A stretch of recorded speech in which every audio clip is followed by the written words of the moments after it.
Hey everybody, welcome to another edition of NCW, also known as New Comic Wednesday, and it is a very early edition of NCW, so I am assuming that not many people will be joining us right now because they are very, very used to the 3 p.m. that they hang out on. So I'm guessing we're probably going to get a lot of rewatches today, but it has been an incredible and a very, very exciting 2 years for NCW, 2 years of NCW, so aka 2 years of New Comic Wednesday, 2 years of lots of Zenescope stuff, 2 years of all of the rundown and everything really, really great. So I'm so glad that you guys have been around for 2 years, an incredible 2 years together. Moving forward, we have one special guest on today, but we have 2 releases, and I'm going to pop those up in just a bit. But if you are joining us for the very first time, you'll know that in order to find Zenescope's newest releases, you'll need to head to zenescope.com, and then you'll press new releases. Sorry, my lovely front tie untied. I'm trying to wear purple for Easter that's coming up, but yep, so if you want to find our latest releases, you'll just head to zenescope.com. You'll press new releases and we'll show you everything that has been released recently. On top of that, you can also check out our new releases on Comixology at your local comic shop. And to make sure that you never miss an NCW, never miss any of our latest releases or anything that's going on in our live streams, make sure that you push that notification subscription bell. So again, today we have 2 releases. I'm going to first quickly run through our first release today, Grimm Fairy Tales, Volume 2, number 70, which is $3.99 in our web store right now, written by our very own Dave Franchini. Not joining us here today because, again, I'm doing a very early edition of NCW. But how appropriate is that our earliest edition of NCW, like our 2-year anniversary, is also aligned with a Grimm Fairy Tales volume release, because Grimm Fairy Tales, in case you guys didn't know, is our flagship series, but I'm sure many of you guys know that. And Casey popped up those 4 beautiful covers for me. So as always, in the comments, I'm sure when you guys get to it later, since I know mostly everybody will be joining in a couple of hours, tell me what your favorite cover was. Tell me which one you really, really like the most, etc. I'm really feeling some cover D action, which gives the rundown of Grimm Fairy Tales, but I'll quickly read the synopsis. As numerous enemies emerge, the Dezazens, I'm not really sure how to 100% pronounce that, so I'm sorry, but of Arcane Acre must split up to combat the darkness that is leaking into the world from beyond the walls of reality. Among these evils stare an object so haunting that the creature within is what nightmares are made of. 40 pages. So again, those are our 4 incredible covers. If you've been following our Grimm Fairy Tale stories for many, many years, you know that we have hopped around realities, we've hopped around universes, we're hopping back and forth, but it seems like we've entered some more dangerous dark territory. So make sure that you guys check out our Grimm Fairy Tales Volume 2, number 70 release.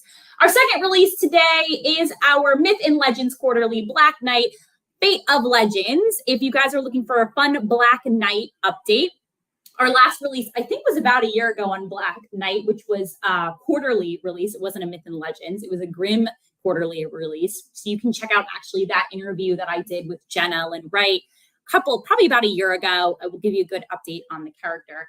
But as always, it is $8.99 in our web store. It's written by Honor Vincent, who will be joining me in just a moment. Casey, if you could pop up those 3 wonderful covers. There are 3 lovely cover selections. And here's my synopsis. There are many mysteries hidden within the powers of the Black Knight, and Peyton Parks must return to Camelot to keep those secrets out of the hands of I can never say this word. Anyway, Morgan Le Fay. Unbeknownst to her, not only is Camelot imperiled, but the fate of Wonderland hangs in the balance as well. Don't miss the next harrowing chapter in the legend of the Black Knight. So whenever you guys join us tomorrow, later today, etc., write whatever your favorite comments are, write whatever your favorite cover is, what you really like about the story, etc. But without further ado, I'd like to welcome on Honor. Hello. Hi, how are you? I'm good. How are you? How exciting to be here for 2 years of NCW. I know. It's a big day. I think that's what is it? It's like the cotton anniversary if it was a wedding. I'm not really sure, but I feel like I should have looked that up. One is paper, right? Yeah, I think so. So I maybe know like 25 is diamond, or is it gold, or 50 is diamond. Yeah. So this is a fun t-shirt. Yes, I should have worn my crown, but I was kind of in a rush. Anyway, so I just had you on very recently, but here you are once again, Myth and Legends Quarterly Black Knight. Tell us about the process of writing Black Knight and what you kind of had to research before to know about the character, or did you just kind of get a synopsis of the Black Knight? Yeah, so I got an email from David Wall with an outline and then links to many thousands of pages of comics, which was great. He's like, okay, I don't want to send you too much more because I feel like I am flooding you with stuff. And it was like, nope, keep it coming. Like, this is so much fun. So I read kind of everything that had her in it, kind of the issue where she and Morgan and the Three Musketeers are created. So that whole run, which is just a great arc. And the more recent stuff too. So, the team up with Belle, Jenna Lynn Wright's awesome, quarterly from last year. So yeah, just to kind of get her voice, and which I love because I'm also a New Yorker. So it felt very comfortable. I was like, I know her, I like her. Yeah, lots of reading. Wonderful. So you got a good background on the character. How does she rank in terms of the other characters that you have written in the past for Zenescope, or written for? Yeah, well, this is my first foray into the more like the wider canon of Zenescope. Like I've written the Grimm Tales of Terror quarterly, and Carrie's is of course canon, but not as much, not as much kind of interactions between different storylines and characters and timelines and all that fun stuff. So I'd say like definitely really complex. I love writing her. I mean, she was my favorite of this story for sure. And I think she might edge out Carrie's too, even though I love her too. I would say Carrie's has better outfits for sure. I agree. But I do love Peyton. I love when we get like the attorney. I love a good like business outfit. So like when we get the attorney side, I'm like, oh, I'm so used to our characters being in like full blown cosplay, or some of our like Van Helsing's always in her signature outfit. Robin Hood's usually in her signature outfit. Belle is only in her signature outfit when she's hunting, and then most of the rest of her storyline, she's chilling in like something that's teacher professional or in like sweats. So it's nice to see some more business professional here. Yeah, she's got a good courtroom outfit for sure. Awesome. Okay, so we did the quick run through. What can you share about this story, or like kind of share some insight synopsis without giving away kind of anything to the readers? Yeah. Ooh, that's tough. So it's a really fun kind of story that brings a lot of places together. Also, it kind of levels up Black Knight in an interesting way. She gets a fun new thing by the end. Trying not to spoil it too bad.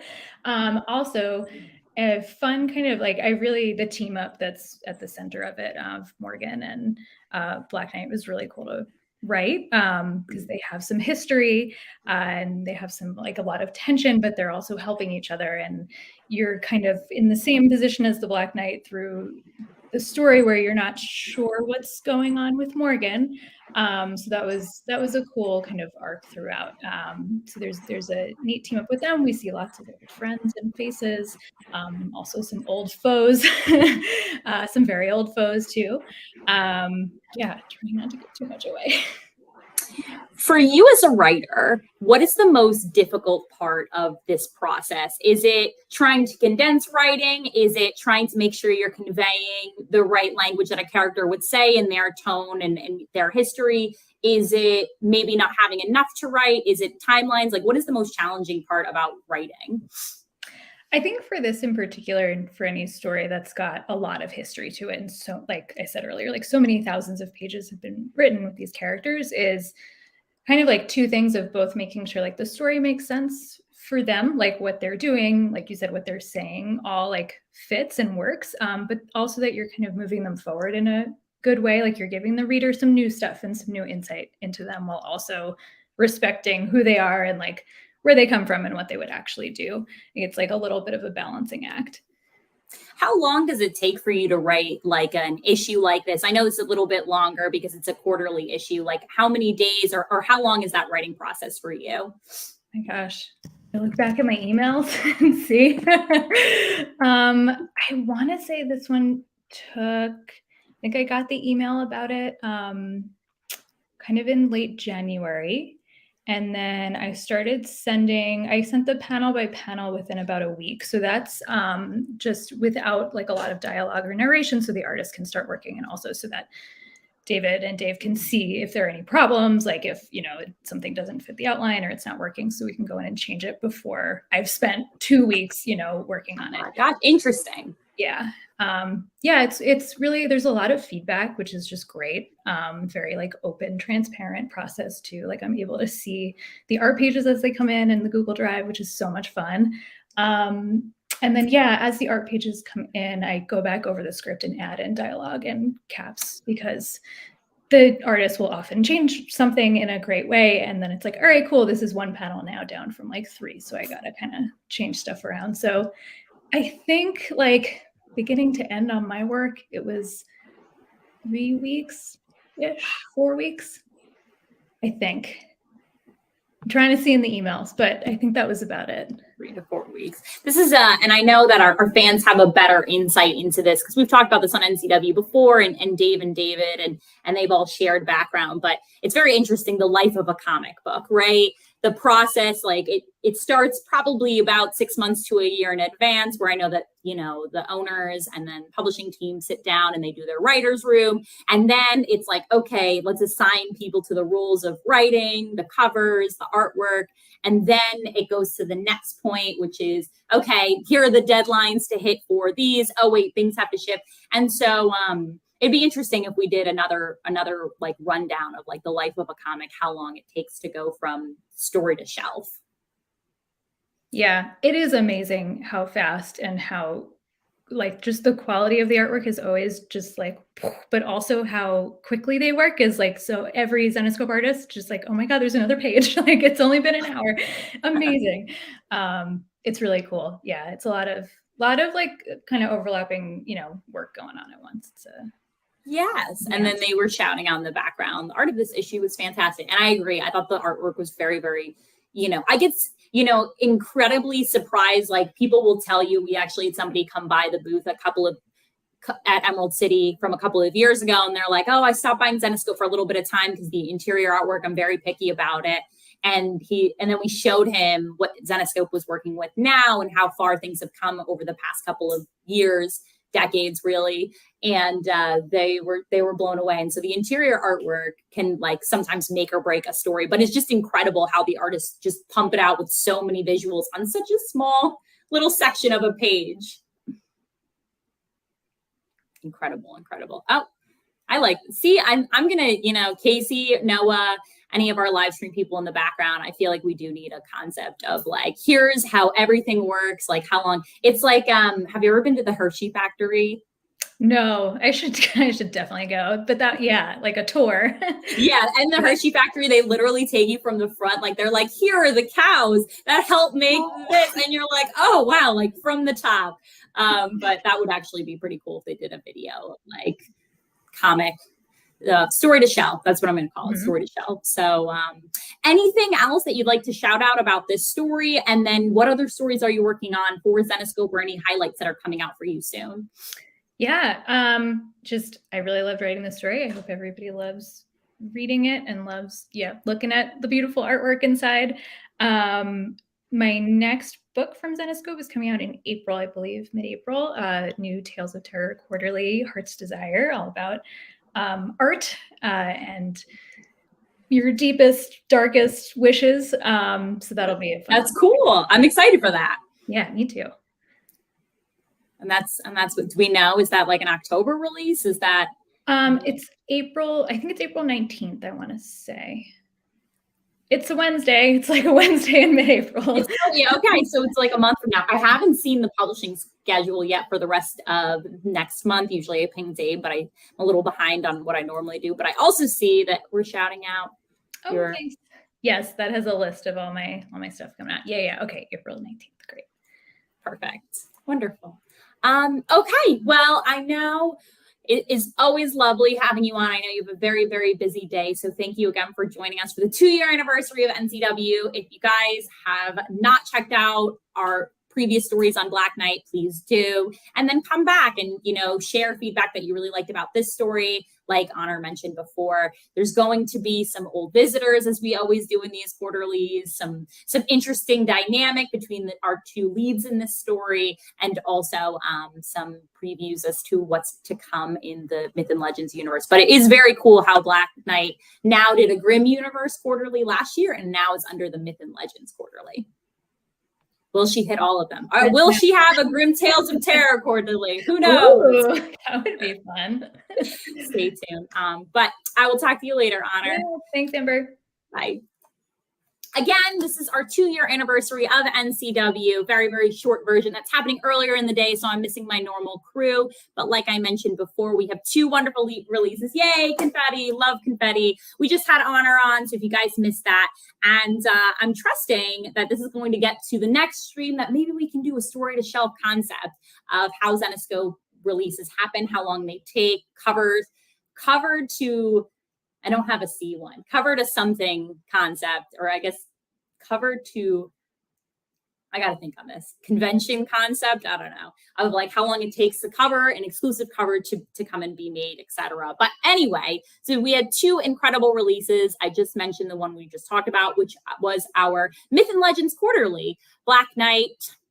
That is $8.99 in our web store right now, so you'll want to check that out, as well as our second release today, which was the first one we briefly mentioned over, which is appropriate because it's 2-year anniversary of NCW, and also our flagship series of Grimm Fairy Tales Volume 2, number 70, which is $3.99. It is always our cheapest issue out of all of our issues because it is the one that is the longest ongoing story, our flagship, and the one that usually gets the most stories around it. So again, 2 new releases that came out today. Other important stuff that is taking place. If you guys are in Orlando, or if you're heading to Orlando, MegaCon starts tomorrow. So you're going to want to go by booth 4008, go and see Noah and Mike, and they will have some convention exclusives for you guys, as well as, hands-on old collectibles that we bring only to shows, plus some merch that you can get exclusive deals from our booth at, like we do cheaper prices on some of our top products, as well as some of our staple graphic novels and introductions to characters. So go by the booth. MegaCon is 4 days long.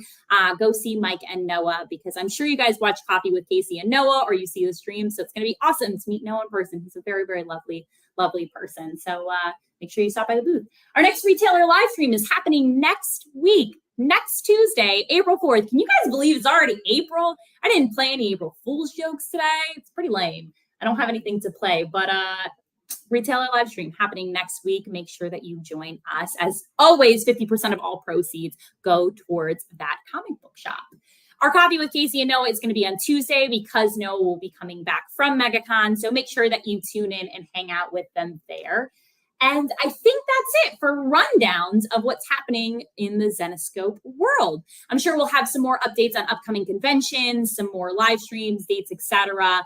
If you guys missed the Zennies or anything, there were so many streams in the last 2 weeks, movie club, etc. You can always go back and rewatch them. And then make sure you head to zenescope.com and check out those latest collectible cover releases. For all of those, we post, some randos here and there. So I don't want you guys to miss that.